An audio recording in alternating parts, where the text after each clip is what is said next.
Bonjour à toutes et à tous, je suis ravie de vous retrouver dans cette nouvelle vidéo avec un sujet, une thématique qui me tient particulièrement à cœur parce que vous savez qu'on aime énormément voyager, que l'on aime faire des road trips. On a fait un road trip de plus d'un mois en partant en sac à dos en Indonésie avec notre fils de 5 ans à l'époque.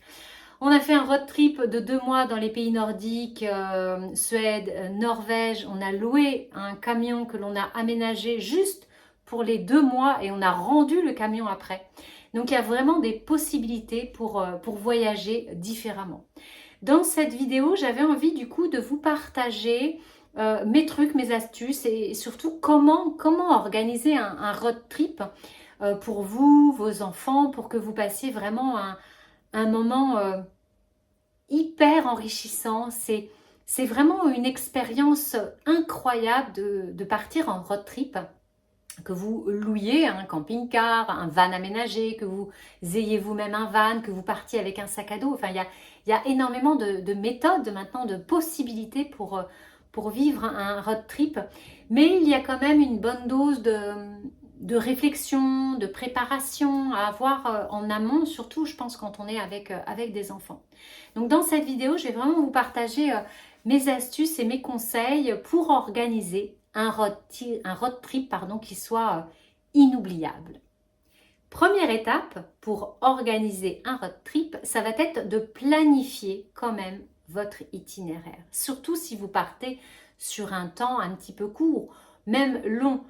Quand on a fait les 2 mois dans les pays nordiques, on avait quand même un itinéraire de prévu. Je savais les points essentiels là où j'avais envie d'aller. Donc, planifier l'itinéraire est, je pense, quand même quelque chose d'indispensable pour ne pas être complètement perdu dans la nature et surtout pour ne pas trop perdre de temps lorsque vous êtes dans le road trip. Parce que l'objectif, c'est de profiter. C'est pas de passer la journée à consulter les cartes, les plans, etc. À dire, oh, qu'est-ce que on va faire, qu'est-ce qu'on va faire, qu'est-ce qu'on va faire. Non, c'est d'aussi savoir un petit peu, avoir des repères pour pouvoir vous diriger et être plus dans l'instant présent. Ce qui est quand même, à mon sens, quelque chose de très important. Donc, choisissez les destinations que vous souhaitez visiter, bien sûr, et déterminez peut-être même les routes que vous allez emprunter. Il y a des routes qui sont extraordinaires et magnifiques. Et dans un road trip, on est dans le voyage, mais le but, c'est pas forcément l'arrivée, c'est vivre le voyage. Donc, les routes, les panoramas, quand on a des routes panoramiques, en Norvège, on a eu des choses incroyables, eh bien, ça permet d'enrichir le voyage.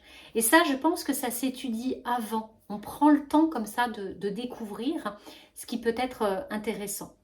Donc, autre conseil dans cette étape 1 que je pourrais vous donner, en tout cas qui est important pour nous, pour notre famille, c'est le temps des trajets. Le temps de route entre une étape 1 et une étape 2 par exemple. Le temps de conduite. C'est important. Nous, on préfère peut-être voir moins de choses, passer plus de temps dans un endroit, mais avoir moins de temps de route pour pouvoir plus profiter. On n'a pas envie d'avoir un road trip où on est obligé de conduire 5-6 heures par jour, de couvrir une énorme surface pour dire oh, ok, j'étais en Norvège et j'ai vu tous les points qu'il fallait voir, qu'il y avait sur le guide, les incontournables, j'ai tout fait. Nous, c'est pas notre truc. On préfère prendre le temps et quitte à y retourner d'autres fois et voir d'autres secteurs. Donc voilà, on fait la Norvège du Sud et puis après la Norvège un petit peu plus centrale. Donc là aussi, je vous invite à réfléchir à ce que vous avez envie de vivre en fait. Quel type de road trip vous avez envie de faire. Ça se planifie également. Donc prenez en compte les temps de conduite et ce que vous avez envie de faire. Étape numéro 2, quand vous savez quel road trip vous allez faire, où est-ce que vous allez aller, bien sûr, il faut se renseigner sur le pays, que ce soit en Europe ou à l'étranger, enfin dans le monde. Quelles sont les formalités pour aller dans le pays? Passeport, carte d'identité, etc., etc. Le temps aussi dans lequel vous pouvez rester dans le pays, est-ce qu'il faut un visa? Enfin, bref, il faut vraiment se renseigner sur le pays dans lequel vous allez aller, mais aussi sur les pays que vous allez traverser. Par exemple, quand on est allé donc, en Suède et en Norvège, eh bien on a fait plein de pays. On est passé par la Belgique, par l'Allemagne, par le Danemark, etc. Donc renseignez-vous aussi sur les différents pays, les conditions de route, les péages, est-ce que vous devez prendre quelque chose, enfin bref. Donc là aussi tout ça, ça s'anticipe. Les vaccinations. Et oui, si vous allez à l'autre bout du monde faire un road trip sac à dos, comme on a pu faire en Indonésie, quelles sont les vaccinations qui sont recommandées, indispensables, les papiers, hein, j'en ai parlé, les papiers demandés, la monnaie, quel type de monnaie, enfin voilà, prenez le temps de bien regarder ce genre d'éléments du pays que vous allez visiter, si c'est un pays qui est plutôt stable politiquement, ça aussi ça peut être quelque chose à prendre en compte si on voyage avec des enfants, la température en fonction du moment où vous allez pratiquer votre road trip. Étape numéro 3, on part du principe que vous allez faire un road trip avec une voiture, peut-être pourquoi pas, avec un van, avec un fourgon, avec un camping-car, que ce soit le vôtre, pas le vôtre, enfin, peu importe. Mais la troisième étape, ça va être de préparer le véhicule. Préparer le véhicule, c'est quoi? Ça va être s'assurer déjà que le véhicule il soit en bon état de fonctionnement, qu'il ait été révisé avant de partir. Parce que c'est pas quand vous allez être dans un pays à l'autre bout du monde ou à côté, bref, peu importe, qu'il va falloir se préoccuper de la vidange, des pneus, il faut peut-être changer les pneus, etc., de la batterie, enfin, vraiment prendre le temps de faire un check-up du véhicule pour que vous ayez un véhicule au top, pour pouvoir être serein, sereine quand vous allez partir. Donc faites-le réviser par un professionnel si jamais vous n'êtes pas trop, c'est pas trop votre domaine. Et voilà, pour être vraiment serein. Ensuite, ça va être de prévoir les accessoires dont vous allez avoir besoin dans le véhicule. Par exemple, GPS. Bon, maintenant, c'est vrai, on fonctionne beaucoup avec les téléphones. Mais voilà, ça peut être de préparer le GPS. Préparer les chargeurs pour la voiture, pour le van, pour recharger le téléphone, pour recharger la tablette, si vous emmenez une tablette, pour recharger, dans mon cas, c'est le drone. Donc, on a des recharges des batteries qu'on utilise. Tout ça, j'avais fait une vidéo, si ça vous intéresse, sur la préparation de notre road trip en Norvège. Donc, je vous mets le lien pour la vidéo si vous intéresse. Donc, prévoir tous ces éléments-là, prévoir le siège auto s'il y a besoin pour les enfants, là aussi, prévoir peut-être des accessoires pour eux, bref. Donc, essayez de checker un maximum pour anticiper avant votre voyage, pour avoir tout ce qu'il faut au niveau du véhicule.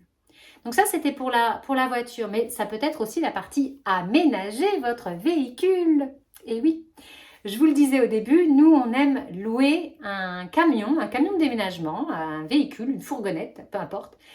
Et en fait, on va y placer nos lits à l'intérieur. Donc, on arrive à mettre 3 lits et puis un minimum pour partir comme ça, vadrouiller là où on a envie de vadrouiller. L'été prochain, d'ailleurs, vous pourrez suivre nos vadrouilles. Nous allons partir en Angleterre et en Écosse. Donc, il va falloir aménager le véhicule.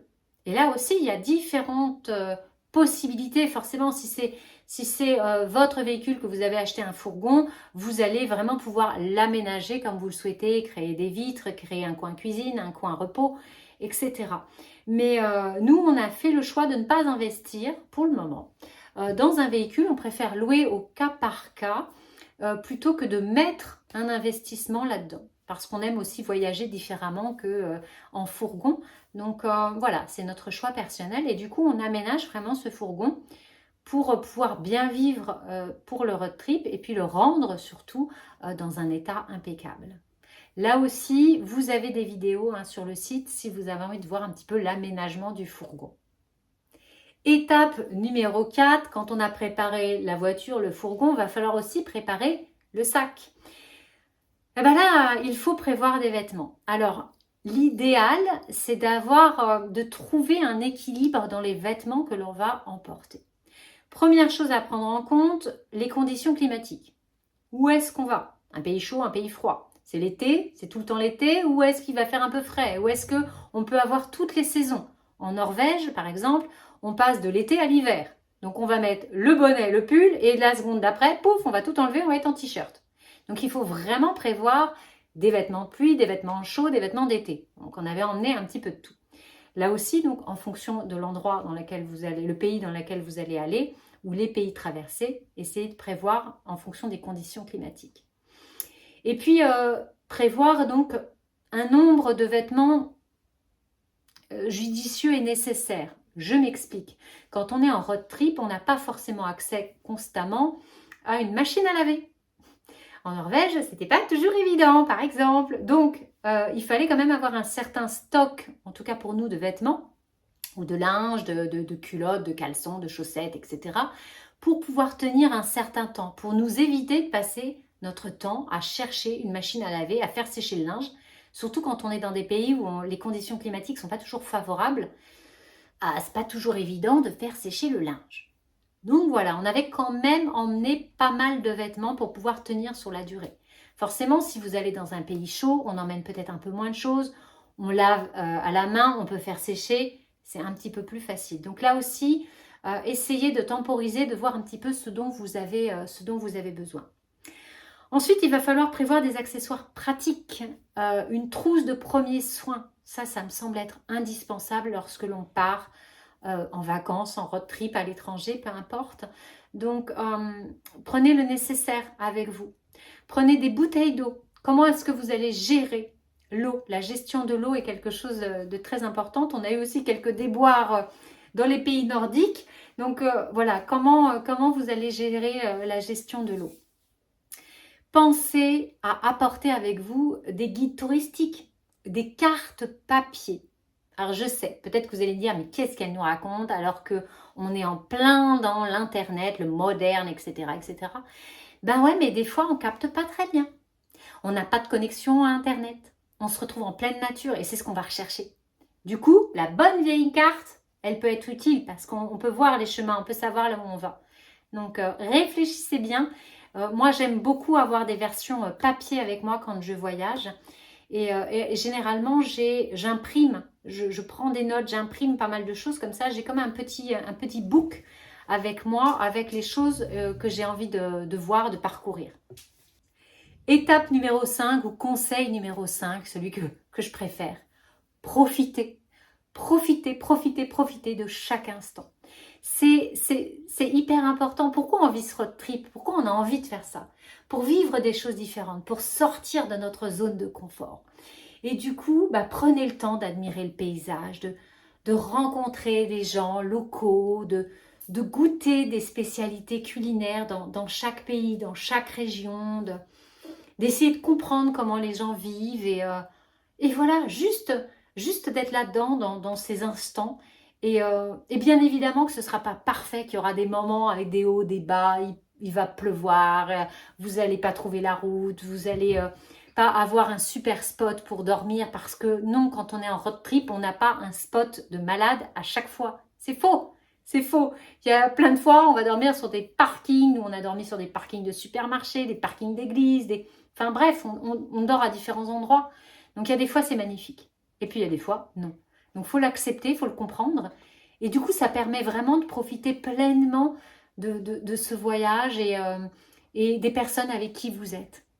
J'espère sincèrement que ces conseils pratiques vont vous permettre peut-être de passer le pas et d'oser franchir le cap et de vous dire oui, moi aussi, j'ai envie de tester ce mode de voyage, le road trip. Si vous avez des questions, bien entendu, j'y répondrai avec grand plaisir dans les commentaires. Si vous avez vous aussi des astuces, si vous avez l'habitude de faire des road trips, des voyages sac à dos ou autres, franchement, partagez-les dans les commentaires également. Ça peut aider la communauté. Et quand on a vécu les choses, je pense que voilà, on a vraiment des conseils précieux et judicieux pour les autres qui ont envie de découvrir, qui ont envie de franchir le cap. Si vous n'êtes pas encore abonné à la chaîne, pensez à vous abonner, à mettre le petit pouce. Du coup, vous pourrez suivre prochainement notre futur road trip.